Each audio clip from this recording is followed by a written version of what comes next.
Today's episode is episode 224, and today's episode is called the Repetition Compulsion. So today's episode is inspired by repetition compulsion.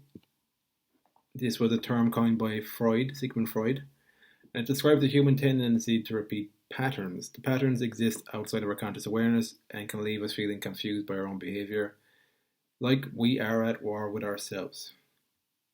So yeah, this is what today's episode is about. It's, I suppose, exploring that in my own life. Again, like any other episode, take from what you will. I'm not a psychologist, just explaining my own experiences and my own interest in psychology, human behavior. So, why repetition compulsion is important to take a look at is without looking at this, it feels like there's no hope. Because the repetition compulsion is in the unconscious, it's subconscious to us. So on a conscious level, it makes no sense. So you're doing things that don't seem in your own best interest. They seem quite destructive, but you've no idea why you're doing it because it's in the subconscious. But because it's in the subconscious, because you don't understand why you're doing it today, that doesn't mean that you'll never understand it or be able to break out of it. So that's what today's episode is about. With Freud, he had developed on two ideas. The life instinct, eros, is the Greek for that, and the death instinct, thanatos. So they were two instincts he connected with the repetition compulsion. So the life instinct is a bit more positive. It's the energy created by the life drive known as the libido. So as you see here, like the libido, it's not just purely sexual thing. It's more of it's a positive drive. It's a drive to create. So here you have procreation, social cooperation, survival. These are all positive things for any human being who wants to live in the civilized world. But then on the other end, you've got the death instinct. You've got aggression, risky behavior, and reliving trauma. And so with the death instinct, people can channel this instinct outward when being aggressive towards other people, or they can channel it inwards, which results in self-harm or suicidal thoughts. So just with the life instinct, actually the behaviors commonly associated with life instincts include love, cooperation, and other pro-social actions. These behaviors support both individual well-being and the harmonious existence of a cooperative and healthy society. So my own experience, I've seen both of these play out in my life instinct and death instinct. Death instinct, like the life instinct makes sense. It's like you're behaving in a way that optimizes your chances that you'll feel like you're a good person and you're getting on in society, you're doing the best you can. And I've also seen the death instinct though in terms of things that I've done, things that I do, habits that don't seem to be in my own best interest.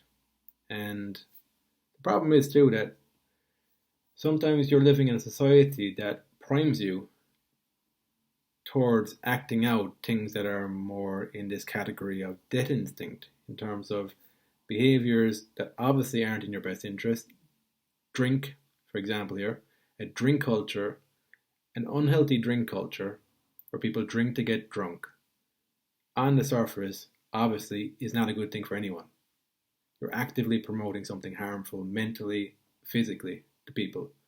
But because it's accepted, society accepts that that's an acceptable way to be, that's an acceptable way to blow off steam, it's somewhat okay, but it still ties into this death instinct on an individual level. So this is where I see it play out in my own life. If I look back on, especially my university years, I had a very negative relationship with drink. And that wasn't purely just down to me. The environment and the expectations of college life feeds into this having an unhealthy relationship with drink. We're connected with me, so there's an element of environment and an element individual. It's not completely down to the environment, thankfully, because if it was, you'd never be able to change.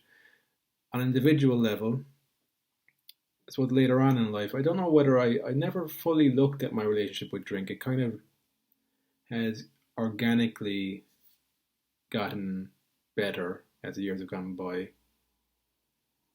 Like the odd time now, I might get drunk, but I never go out now with the intention of getting drunk. Whereas during university, that was the normal to me. I went out with the intention of getting drunk, and it's only looking back now that it's the it's the deeper stuff that was driving that. So primarily a feeling of being uncomfortable in my skin in social settings, and then being in settings where other people were drunk. That was facilitating my negative relationship with drink. So even if I tried on a surface level to change that, nothing would really change until I came to grips with the fact that I was uncomfortable with myself, and I was putting myself in situations where it was increasing the chances that I would have a negative relationship with drink. And then tying that with just the cultural narratives around being in college and drinking to get drunk.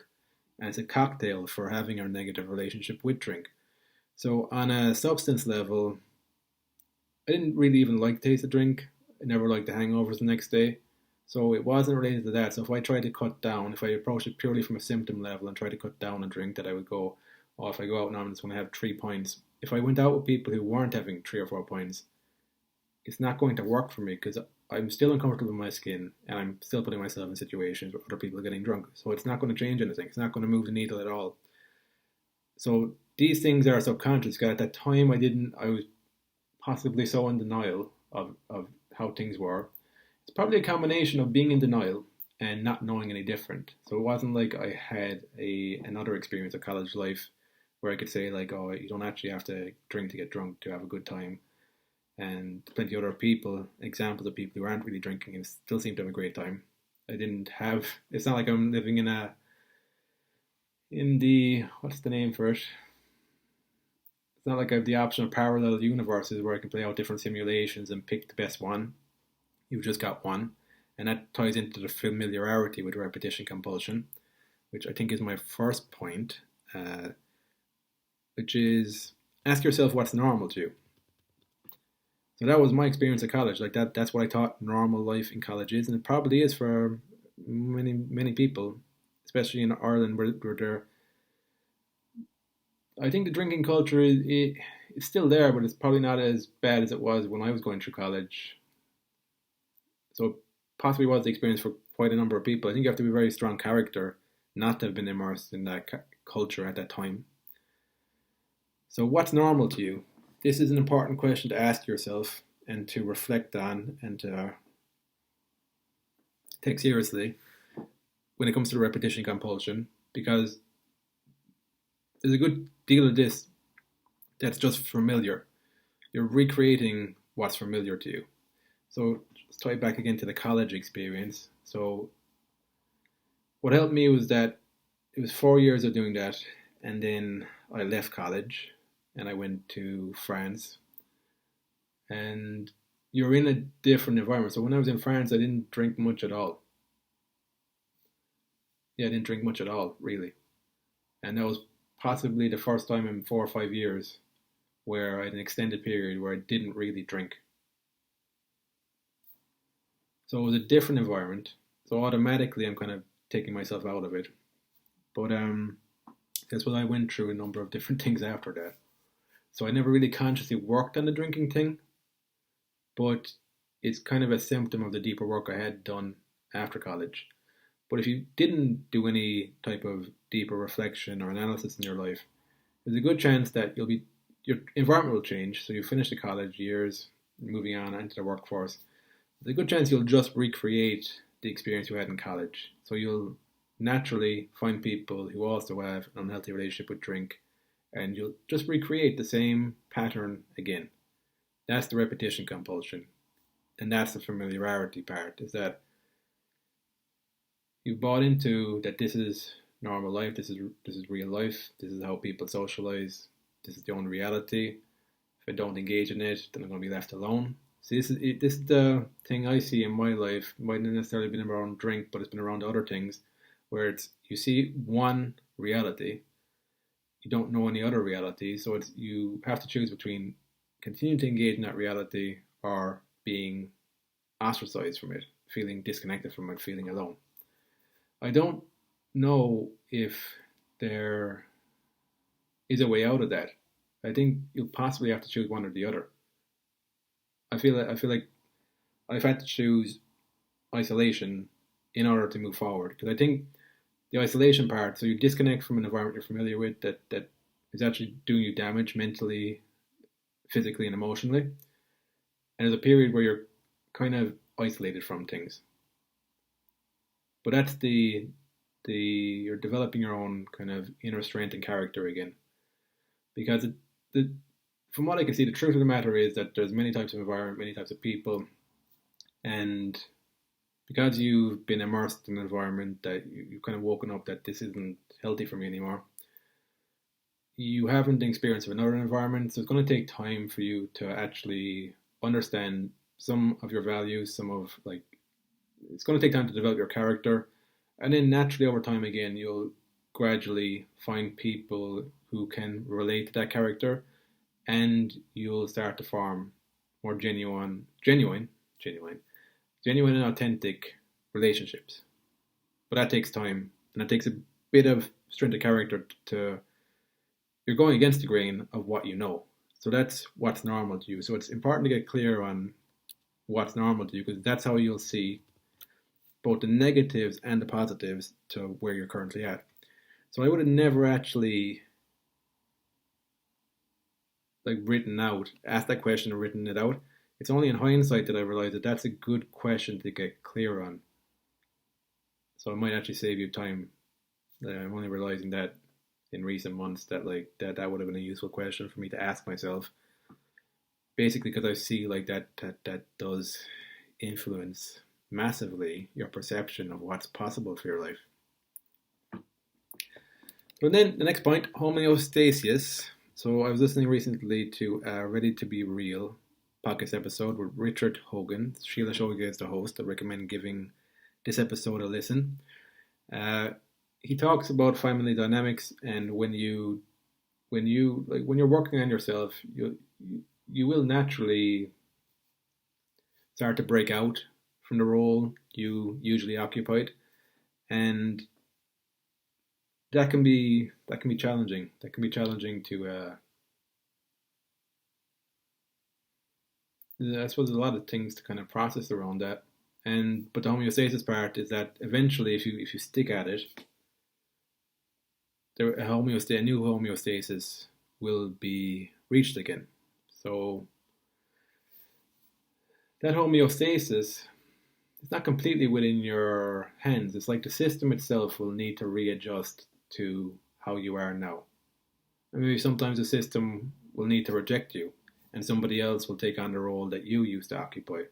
But the only thing that's certain is that the system will change. So that's homeostasis there. So I suppose that's positive to keep in mind, because it's not you alone that's doing the work. You don't need to force anything. So that's a reflection of, so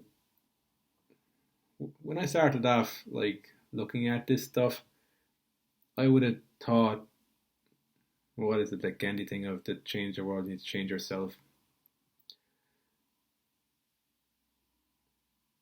When you start off, you kind of think you need to change your surroundings, you need to change the people in it to for change to come about. But the reality of the matter is that the only thing you can change is yourself. But what does happen as a consequence of that is that the systems you're connected to, in terms of human systems, they will need to adjust, and they adjust automatically. It's not something you actually can control. All you can control is your part in the system, in terms of you can work on yourself, work through your shit. Naturally, you'll change as a person. Then the system has to change, because you're no longer the same person that was in that system. So that's an interesting thing to be aware of. I suppose in a positive sense, it means that you don't have to do as much heavy lifting as you thought you would. But then it's also challenging, because it will feel like there's you as the person, individual, changing, and there's a big system out to stop you from changing. That's what it can feel like sometimes. And it's like that Matrix trope of like the matrix is out to get you.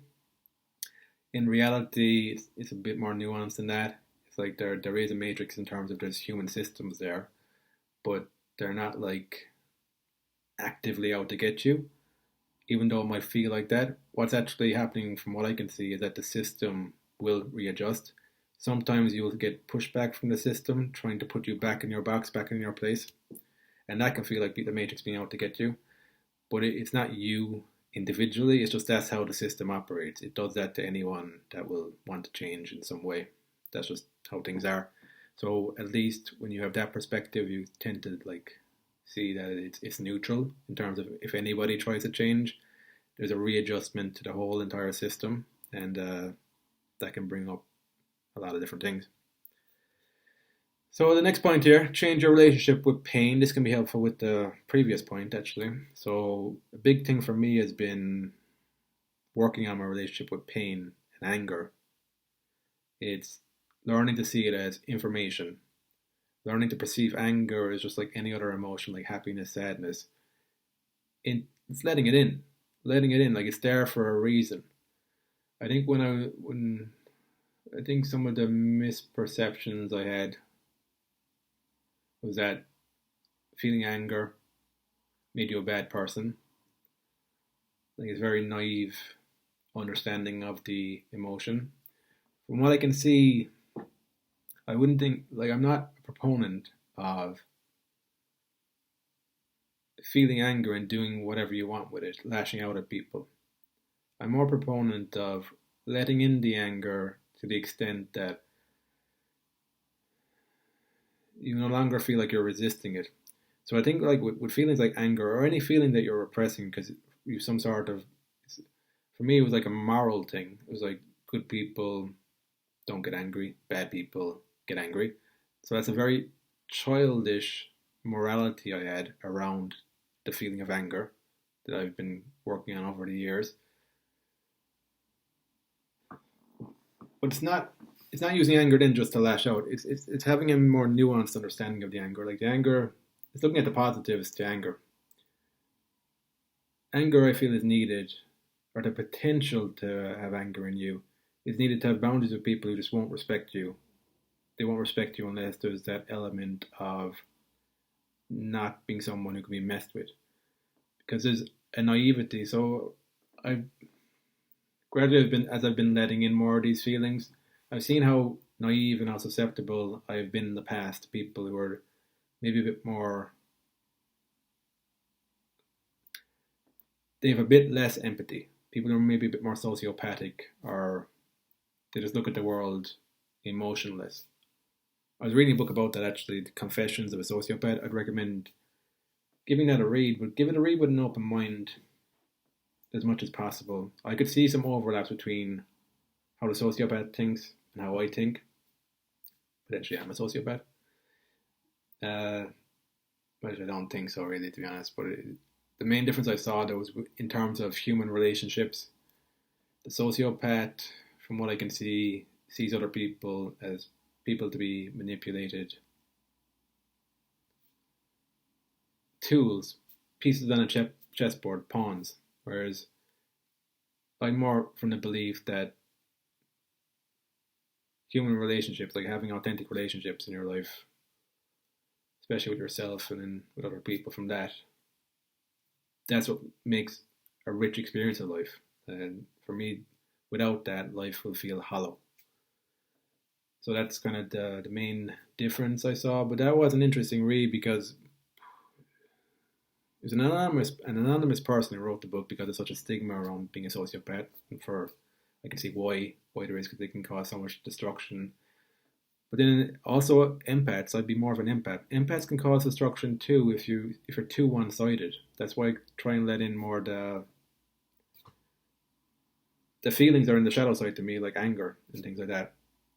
Because if you're just one-sided empath, because we all have a mix of all these emotions. If you're just a one-sided empath, you'll tend to repress that, and then you'll tend to project those repressed feelings onto other people. So you'll demonize people. So that can be just as destructive as somebody who has got no empathy for other people. So it's quite nuanced. I recommend giving it a read, but I'd also, if you're in a good place as well, because it's kind of opening yourself up to seeing the other side of the coin. That there are people who will just see people as pawns in a chessboard, and in their mind, that's the right way to go about life. And so it can be challenging to read that, but when you take in more of that stuff, it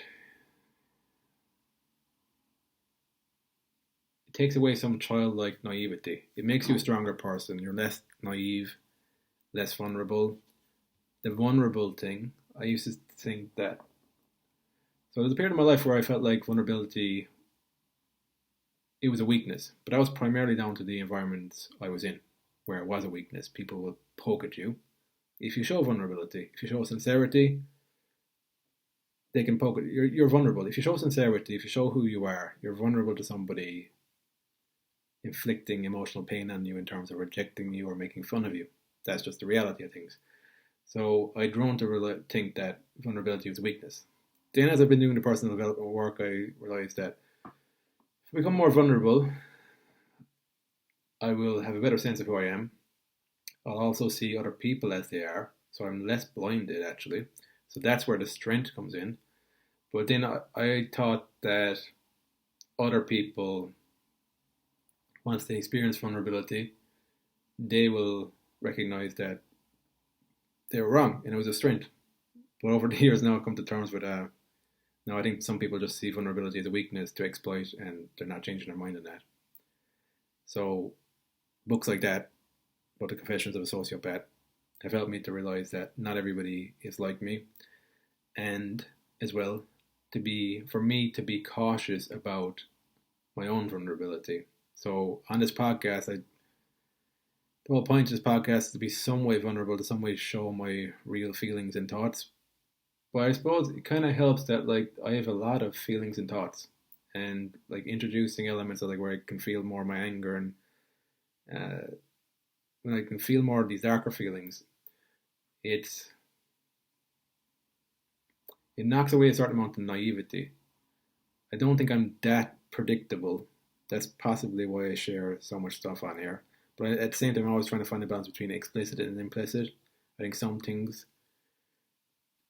will gradually just radiate from you. You don't need to explicitly say them. But in other times, you do need to explicitly say things because that's something I would have appreciated more growing up, I suppose, in different environments I was in. Oftentimes things are just implicit, they're assumed you know things, or they assume you should be a certain way, and that can be very confusing, complex for people. So I don't think you can move from one environment to another environment without some bit of explicit detail. That's probably part of why I'm doing this podcast, to explicitly outline some of the things I'm learning and some of the thoughts that I have, some of the philosophies I have, that can some way create a bridge for you if you feel like this is something that's moving in a positive direction for you. So it's a continuous balancing act. Like in my day-to-day life, I'll tend to be vulnerable with people who are also vulnerable. And I'll tend to see that in the long term anyway, because if I'm having an authentic relationship with someone, there'll be a feeling of progression that I'm actually knowing this person better. So the vulnerability needs to be on both sides. If it's a one-sided vulnerability, that's something to be just aware of. If it's a one-sided vulnerability, be aware that the other person might be just collecting information on you to use against you at some stage in the future.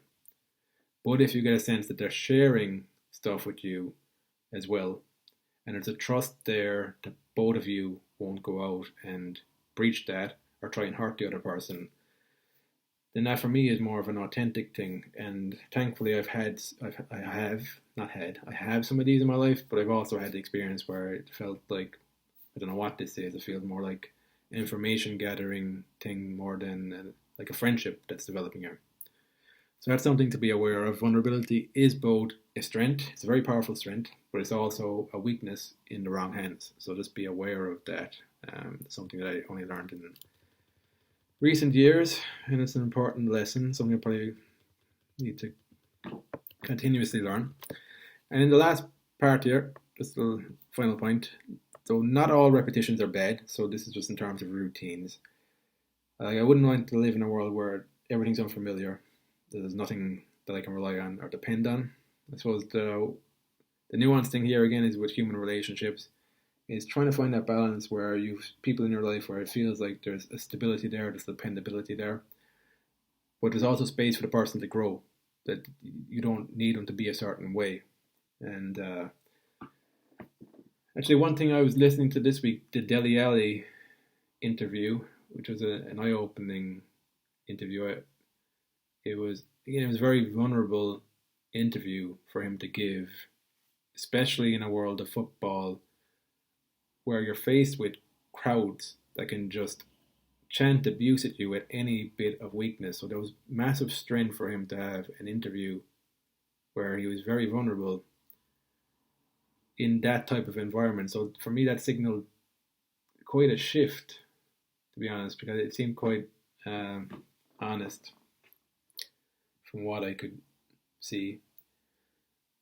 But he reiterated something that I'd mentioned on another podcast a while back about Potticini, that I don't know what I was listening to, but it came across as like a kind of a spiritual person in the sense that he spoke to the person rather than the footballer. And that was something that Dele Alli reiterated on that interview, that he had a sense that Potticini would have spoke to him first and foremost as a person and then as a footballer. So that's something to keep in mind actually in terms of the environment you're in. So if you're in an environment right now where speaking to the person instead of the role they play isn't the perceived normal, it's going to be very hard for you to wrap your head around an environment where it is the normal. And oftentimes I see this play out when people might say to me that that I want deep and meaningful conversations. Like that has always kind of frustrated me. And it's not necessarily that what people who say that to me coming from a bad place or anything, but it's always frustrated me because it almost felt like a way to keep me from thinking that there's another environment that's where I feel at home, comfortable in. And it's using the logic of the current environment to try and understand another environment. So from what I can see, like if you're living in an environment that's quite surface level and people just play their roles, play their parts, when they think of something different, they try and understand it through the lens of their current environment. So if they think of somewhere where there's actual meaningful conversations or deep conversations, they'll then think it at an intellectual level, and it becomes this like intellectual, philosophical conversation. Whereas in reality, from my own experience, I think the deep and meaningful conversations environment is just purely an environment where somebody's speaking to the person and not just purely to the role.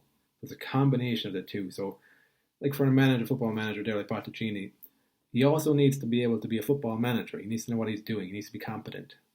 So it's not just good enough to speak to the person and not have any competency. That won't work.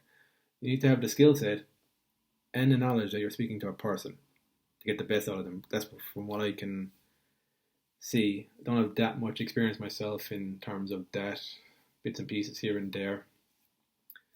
But that's something to keep in mind, because that's something I've massively struggled with, this kind of deep and meaningful conversation thing.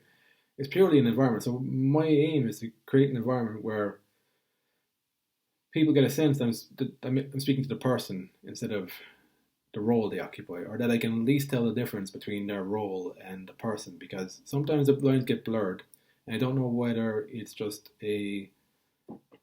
some people don't have the ability to tell the person from the role because maybe they just don't have that capacity, or either they don't have the capacity or or they've just been so long living a role they can't tell the difference anymore. It's like an actor who's just been acting their whole life that doesn't know any different. That's from what I can see. I think Dele Alli actually mentioned that in the interview, that it's hard to explain that, and it's something to be aware of, to not over explain, just sense it out. That's what I've been kind of learning. Sense these things out a bit more than trying to understand them on an intellectual level. But that's it anyway. That's the repetition compulsion. Hope that's been some way of use and of value. Again, I'm speaking from my own experiences, not a trained psychologist. I'm just kind of speaking from my own passion for for these types of things, my own interests. So that's it. Thanks again for listening, and I will speak to you on next episode.